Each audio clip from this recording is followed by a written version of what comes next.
This teaching is brought to you by Christian Family Church, Emalahleni.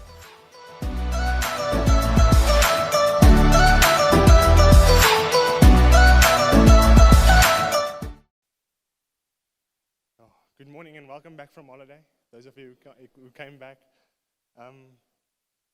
So I just want to firstly thank my mom and dad, the original fire starters. Dad once told me a story when he started preaching that did house-to-house evangelism. So they would drive in the car and they would stop at a house and get out. And he says he was the only one to get out. Everyone else was too shy to get out.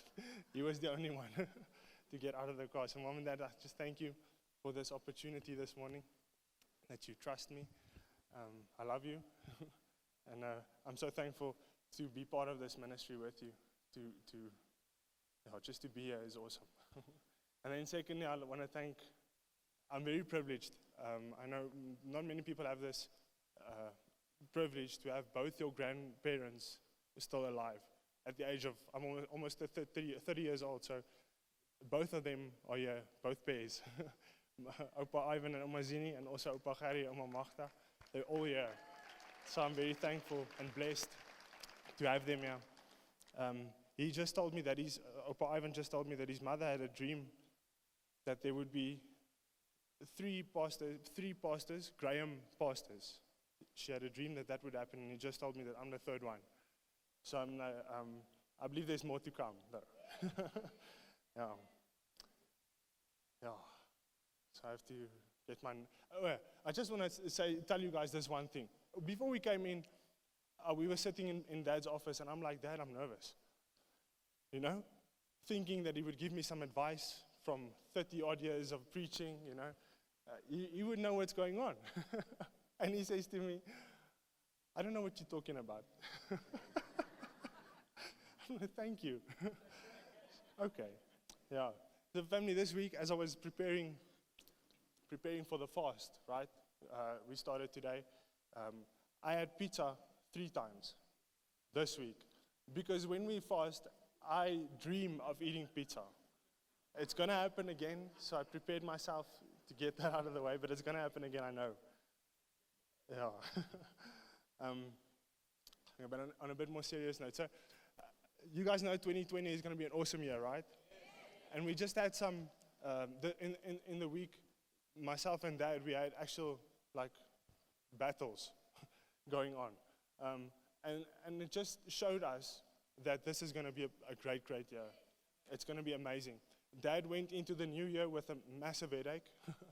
And this whole week, had flu. I was struggling to sleep at night, struggling to speak. You know what happens, your throat gets all funny. And Dad said to me, I think it was Thursday, he said to me, I can easily go into this year thinking that this is going to be such a bad year. It starts so bad. But then he says, I'm not going to. It's going to be a great year. And I realize that the devil is trying to stop us, is trying to steal something from us, even in the first week of this new year. And I want to tell you this morning, family, that he will pay for what he has tried to steal. Definitely. Yeah. So in this holiday, in December, there's this one movie I love. Right? Okay, so now you guys can see where I learned how to preach from a movie.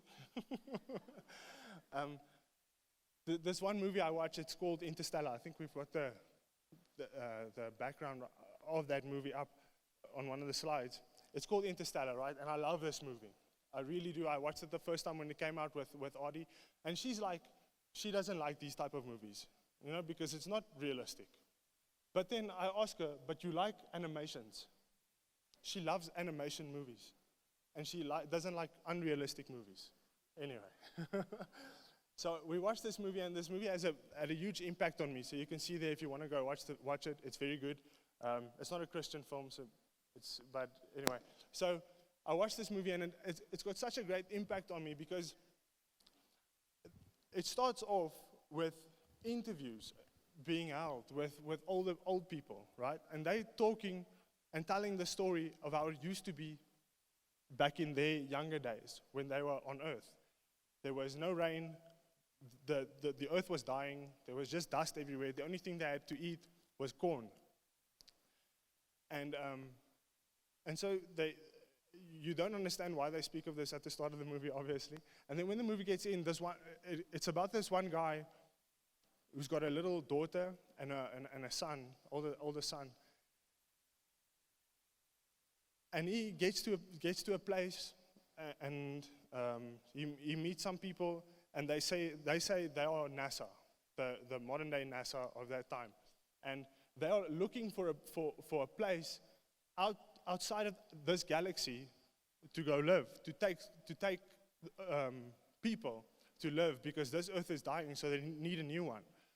And the story goes on like that, and they find this guy, and he's the only one who's capable of flying this spacecraft, whatever, through a black hole to another galaxy to find a new earth to live on.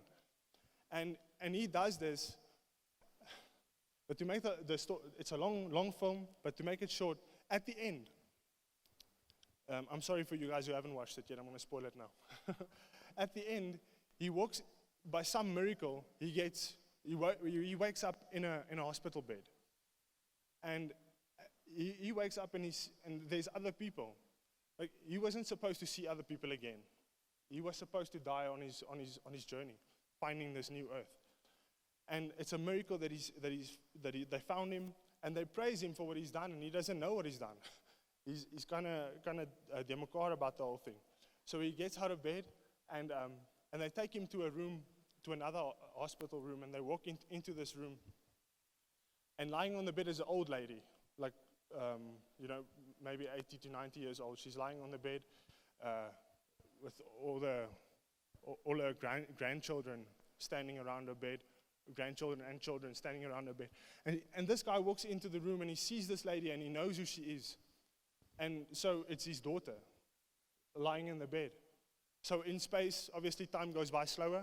So he didn't age a lot, but she did because she was on Earth. And he walks into this room and he sees her and he starts speaking to her. And no one else knows him standing around the bed. It's his descendants, but they don't know him. And so this woman, his daughter, found a way for civilization on Earth to get onto a spaceship big enough to take everyone to a new planet that they found to go live on. And so this guy was living for a generation that he would never see. When he walked into that room, he saw all his grandchildren. They all were alive because of him, because of what he had done. Yes. Very awesome. And that's the scene in this movie that got to me the most, is that he lived for a generation that he would never see. He knew when he left Earth, he was going to die. He was not going to see his child again. And by some miracle, he did when she was very old. And she made the plans to get civilization to another place, to another Earth, a place where they could live, where they could have water again.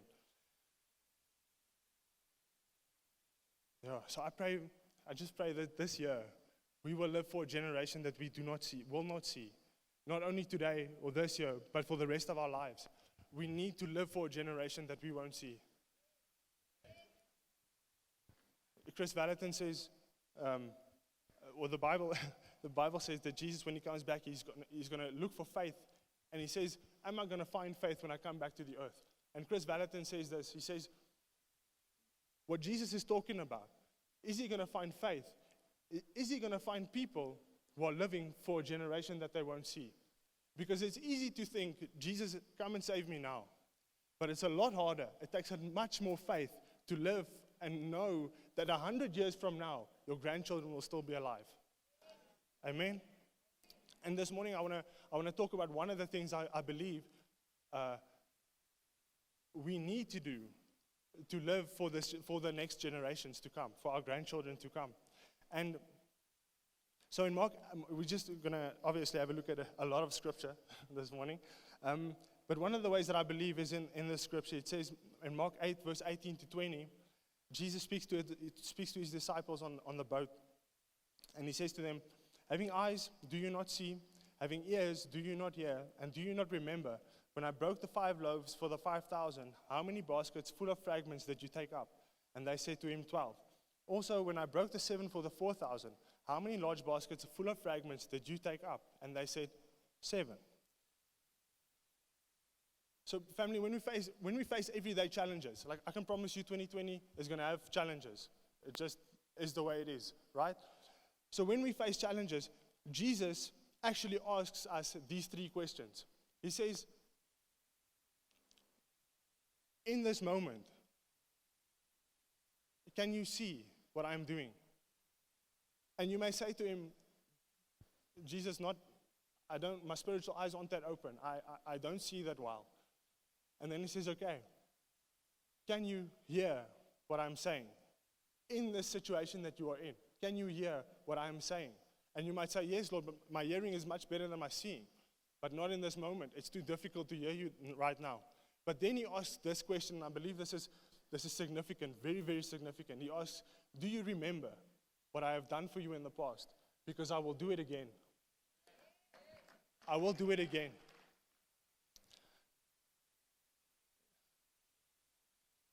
So Jesus speaks to these disciples and tells them, remember this testimony. Remember, because they were arguing about bread, right? They were arguing about Jesus spoke something to them, beware of the leaven of the Pharisees, and they think he's talking about bread, and they think they don't have enough bread. Just after they saw him take 7 loaves of bread and give it to 4,000 people, right? So Jesus says, remember what I just did for you. Remember the testimony that you have. You can stand on that and not be afraid. You find rest in the testimony that you have. Amen? So I believe that this is how we change culture. For us to see generations coming, living in the fullness of what God has for them, we need to change the culture right now. It starts with us. We need to do it now. And we can't wait for anyone else to do it, because then no one will do it. Because you can even see in the Bible, generation after generation, how the son does what his father does. You know, it's just the way it is. It just happens that way. So, for us to change the culture, we need to find a way of doing something while resting in chair number 1. We need to do something as well, right? We can't do nothing. But here's the thing. You find rest in the testimony. So in Mark 4 and 5, Jesus and his disciples travel across the Sea of Galilee to a region called Decapolis. So this is the title of my message this morning is Decapolis. So this is a place in Israel, a Gentile area, where 10 cities are located. The word, I think it's the Greek word, Deca is 10, and then Polis is cities, right? So Jesus and his disciples are traveling across the Sea of Galilee so if you look at a map, like on this side is the Jewish people, and across the Sea of Galilee on the other side is the Gentile people. They live there. And this place was,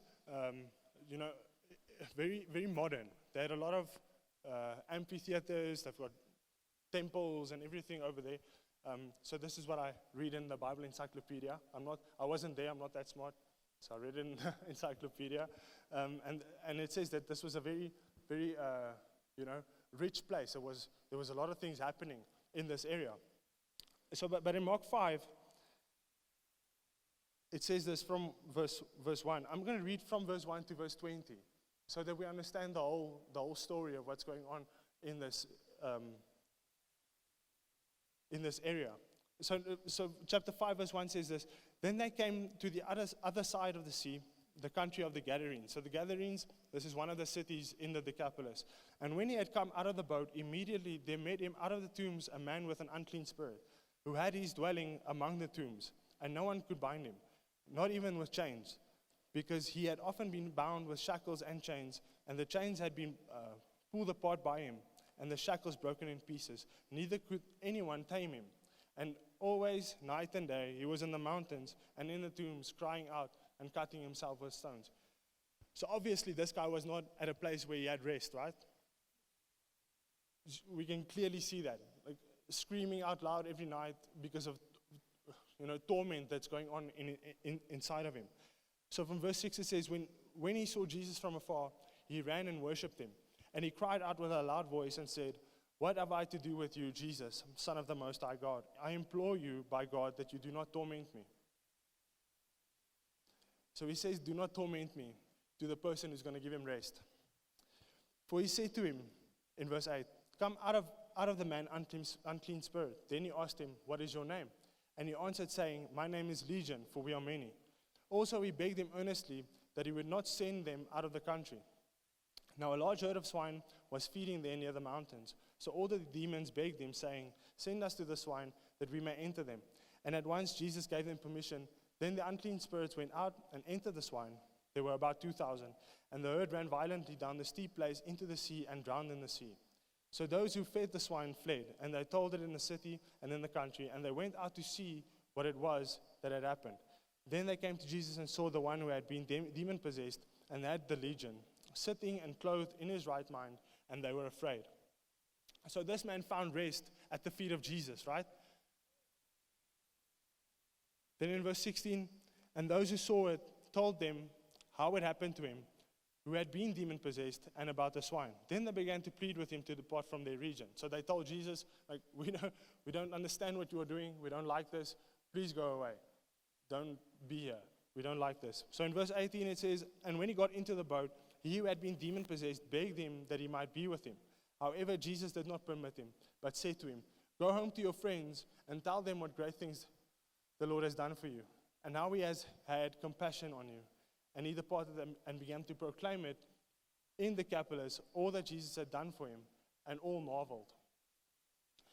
Family, this guy had nothing, no theological training, no Bible school, no school of supernatural ministry, no university, no church that he could attend.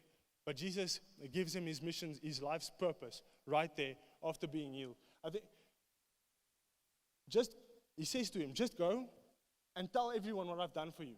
Tell everyone the testimony that you now have. Go and tell everyone." Well, he actually says, "Go tell your friends." I don't believe this man had any friends because of his previous life. And this guy says, "Okay, Jesus, I'll go." And he goes to 10 cities. Changes the atmosphere everywhere he goes by telling one testimony. He's only got this one thing he knows about Jesus, just one thing. He doesn't know the whole Bible because there was no New Testament. But he didn't have an Old Testament because that was Jewish tradition to read the Old Testament. He knew nothing. And he still went and told this one testimony. Jesus healed me. Jesus delivered me. Jesus gave me rest. Now I find rest in the testimony of what Jesus had done for me. Yes. Sorry, I'm still feeling the effects of this week.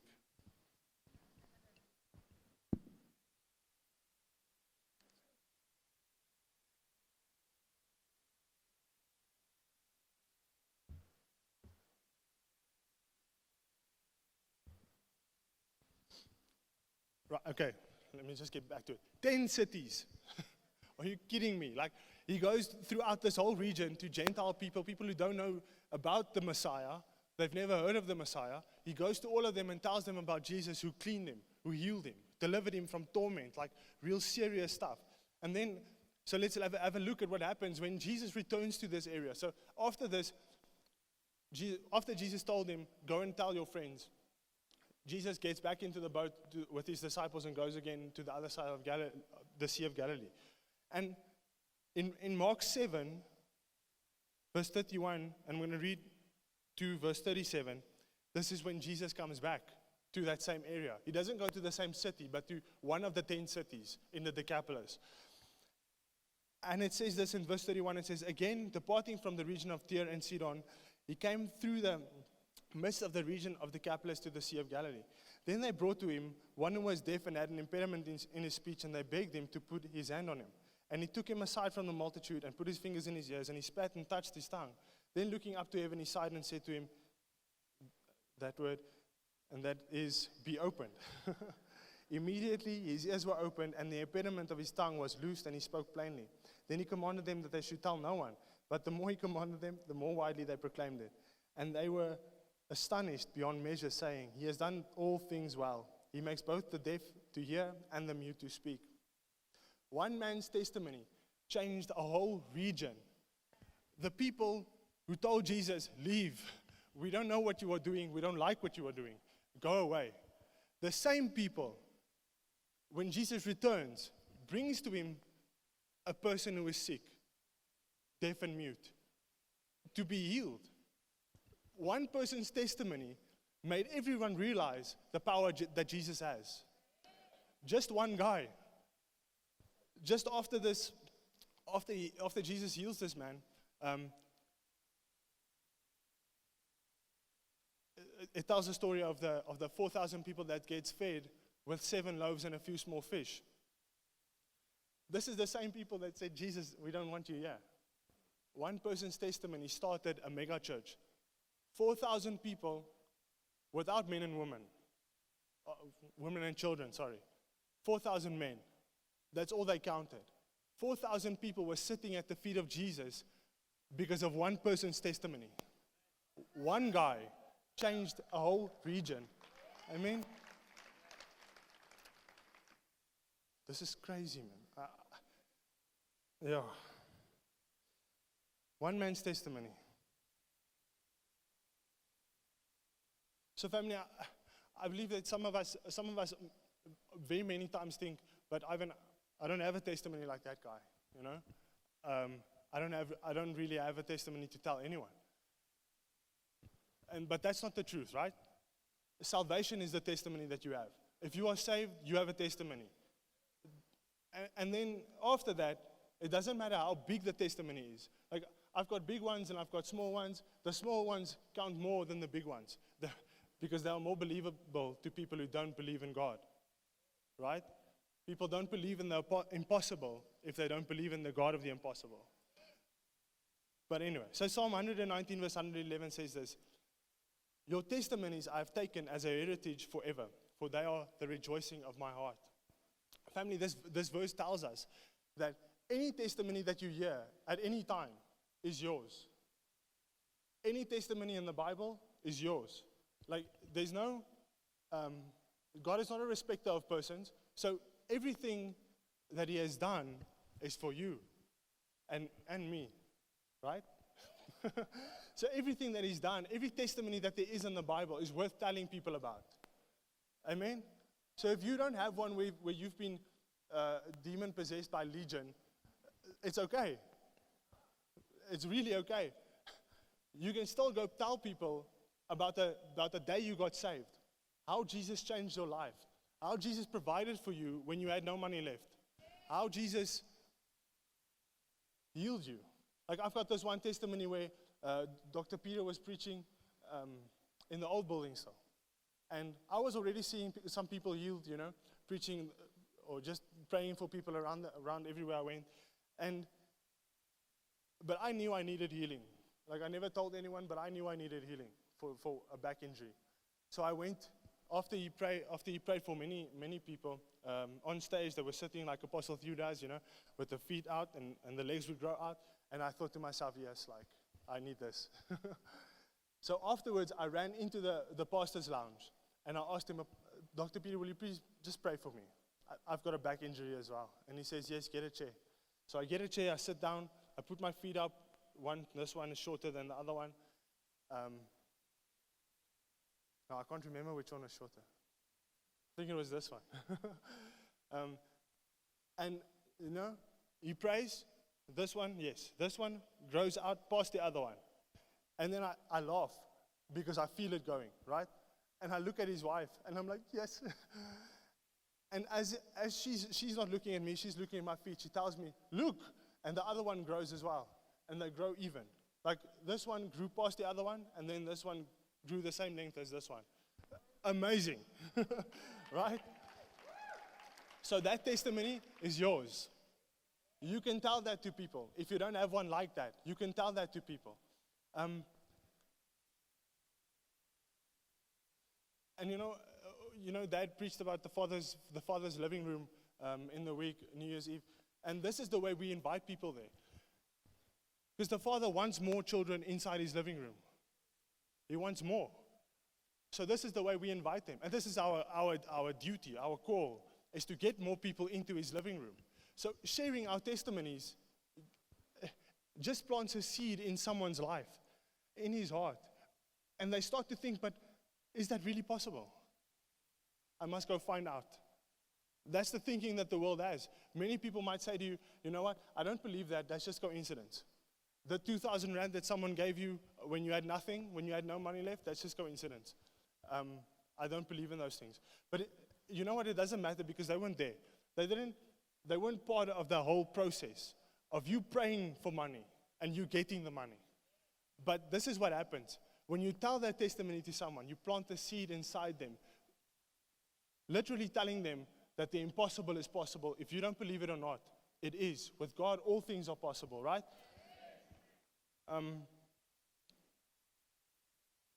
I remember a long time ago when me and my brother were young, like 10 years ago. Like Dad said, 10 years ago. We were like 5 and 6 years old. It was before my youngest brother was even born, I think. And Mom and Dad gave us a present, these small water guns, toy water guns. Not the big ones that you get these days, right? You get massive ones, I've seen.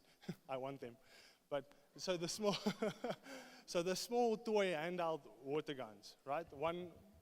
They gave one to each of us. The only thing that they were the same. The only thing that differed was the color. The one was blue and the other one was orange. We got the same gift because we have one Father. What my brother got, I got, right?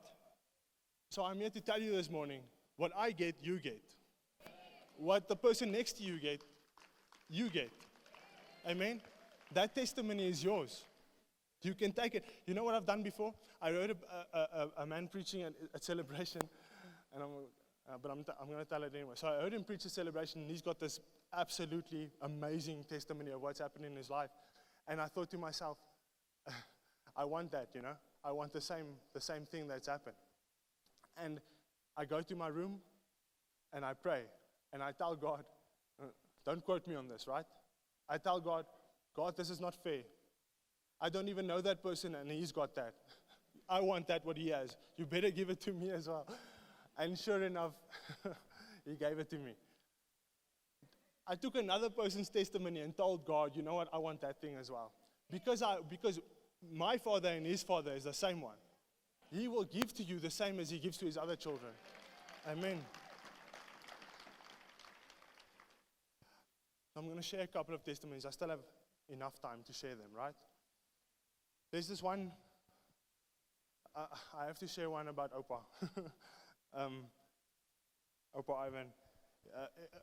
So me and my wife, sometimes we go and visit them just to drink some coffee and just talk to them. But there's one time we went there because I wanted him to tell me about his testimonies, about the stuff that's happened in his life, especially about the preaching parts. And he tells me this one testimony. He says,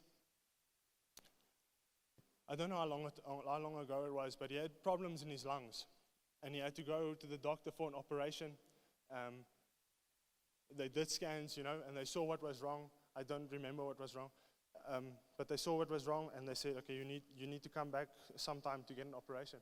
And I think you went with Opa to the operation. So they went to the doctor for the operation, and they did the same scan again. And the doctor comes out of the room and he tells him, Ivan, there's nothing wrong. You don't need the operation anymore. Your lungs are healed. And I remember he told me that before the time, he would pray and say, God, you can do anything. And every time he tells this testimony, he says, God healed my lungs. Nothing is impossible. Every time he tells this story, he says, nothing is impossible. Thank you for that, legacy that you left me. I've got another one I share. So I've got this. I bought a book called Stories of Divine Healing by Randy Clark, and it's full of wonderful healings, like crazy stuff, crazy miracles that's happened in his ministry. And So I read this one where a lady had a problem in her womb and a growth inside her womb. And they would pray for her, and I don't know how long they prayed, so I don't know what happened, but the thing inside of her womb fell on the floor. Like, the thing that was giving the problem fell on the floor. You guys know what I'm saying? Yesterday. So me and Tani Mogi, we go to Pretoria to buy a mirror for the ladies' bathroom at the back there. And as we come out of the shop, we walk past a lady who was sitting, and I see her sitting without shoes on. And I just ask Auntie Mogi, can I quickly pray for this lady? And she says, obviously, what are you talking about? So I go up to her and I ask her what's wrong, and she says she's got a problem in her feet. And I ask her if I could pray for her. She says, yes, I can pray. And so she says one of her toes don't have feeling anymore. And I said, okay, cool, I'm going to pray for you. I pray for her, and nothing happens the first time. So I remember the testimony of the growth inside the woman's womb that fell out. I remember that testimony. In that moment, I remember, and I think to myself, Lord, how is it possible that happens, but she is not getting healed? So I say, not on my watch. So I prayed again. I prayed again for this lady, and she got healed. She got her feeling back inside her toe, and she gave her life to Jesus as well at the same time. Yeah. You see what the power of a testimony does. It carries power. That's why the Bible was written, so that we can see the power that it carries. All the testimonies that there are. Another one that I want to share with you, because it changes the atmosphere around you, right? When you share a testimony with someone, it changes the mindset of people. So I was sitting in the chiropractor. I took Dad after he came back from Israel on his way to California. I took him to the chiropractor because he had to just get his back realigned, I took him there, and I sat in the front part of the reception part. And there was a man who had this big thing, I don't know what it is, on his arm. And he says the reason why he's talking, and he's very negative, he's swearing, and he's not happy with what happened. And I decide to myself, no, I'm not gonna let this happen, right? So I ask him, can I pray for you? Because I've seen people get healed. So I want to pray for you. And he says, please, pray for me. I pray for him. Afterwards, we talk like 5 minutes longer. He doesn't swear anymore. All of a sudden, he says, I believe that God is going to heal me. It changes the atmosphere when you share a testimony. Amen? Family, just to end off, I want to read to you a scripture from Revelation. It's not on the board or on the slides. Revelation 12, I want to read from verse 10 to 11. It says, Then I heard a loud voice saying in heaven, Now salvation and strength and the kingdom of our God and the power of his Christ have come. For the accuser of our brethren, who has accused them before our God day and night, has been cast down. And they overcame him by the blood of the Lamb and by the word of their testimony. And they did not love their lives to the death. So accusations are going to come, right? The devil is the accuser. That's what he does. But we overcome him by the word of our testimony. I find rest in knowing that God has provided a job for me before. He's going to do it again. I find rest in knowing that he's healed me. He will do it again. I find rest in the fact that I didn't have money last month, but God came through for me with food, with extra money. He's going to do it again. In this year, he's going to do it again. It's not going to stop. It's going to be greater. You know what Dad said? Some people think about why all these preparations for the new year, why all these new sayings, There's going to be more signs and wonders than ever before. And these people are thinking to themselves, but we've seen signs and wonders. It's not going to be more. It's not going to be different than what it's been. But I want to tell you this morning that the signs and wonders that we've seen in 2017, 18 and 19 are stepping stones for the ones we will see in this year. Amen. It's going to be greater. It's going to be better. Amen. And it's going to happen because we have rest in our testimony, knowing what Jesus did for us. Amen. Hallelujah. Family, just close your eyes, bow your heads.